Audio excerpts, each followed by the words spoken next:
Welcome back to another episode of Efficio's Transforming Public Procurement Microcast series, where we continue to help you better understand key elements of the new Procurement Act regulations. In this week's episode, I'm joined by Oana Pena, a consultant within our public sector practice, to talk about amending award criteria. Welcome, Oana. So, what can you tell us here? Hi, Jack. Thank you for having me on the series. So, yes, a key change in the Act is that with the introduction of the new Competitive Flexible Procedure, or CFP for short, there is now further clarity around the flexibility for contracting authorities to refine award criteria as part of a CFP, particularly when refining criteria can aid a multi-stage process to ensure the best possible outcome. Okay, and in what instances can criteria be refined then? Sure. So award criteria may be refined during the course of a CFP if the tender notice or associated tender docs set out the intention to do so during the procurement process, and the invitation for final tenders has not yet been issued, and the refinement would have not changed which suppliers progressed through an earlier stage or a supplementary process if the refinement had been made earlier. Okay, great, that's clear. So, what refinements can actually be made exactly? Yeah, so refinements fall into three areas: adding additional detail to existing criteria, adding sub-criteria, and amending criteria weightings with a pre-existing range.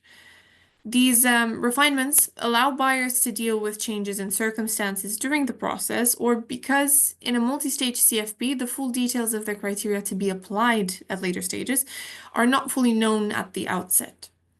To take advantage of this, forward planning is essential to ensure the flexibility to refine the criteria is built into the procedure.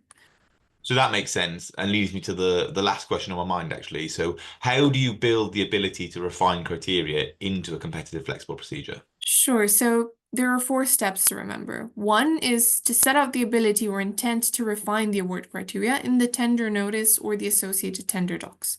Two is to clearly demonstrate the relative importance of each criteria in the tender notice or tender docs, even if, for example, the precise weightings are to be finalized later on.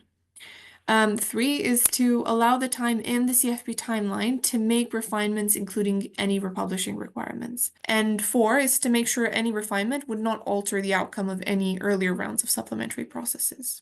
And I suppose the second step there is quite important then. Yes, step two is important because in instances where award criteria will be refined, criteria weightings can be expressed in the form of a range with an appropriate minimum and maximum value. For example, if, say, social value as a criteria had a weighting of 10 to 15%. In setting a range, buyers are still required to indicate the relative importance of each criteria, and they can do this by simply ranking them in order of importance, for instance. Okay, thanks, Juana. That was a really great overview of how award criteria can be amended during a competitive flexible process. I hope everyone enjoyed today's microcast. As always, please do post any thoughts or questions in the chat and get in touch with Juana or myself for future topics you also want to hear about. We'll see you all next week.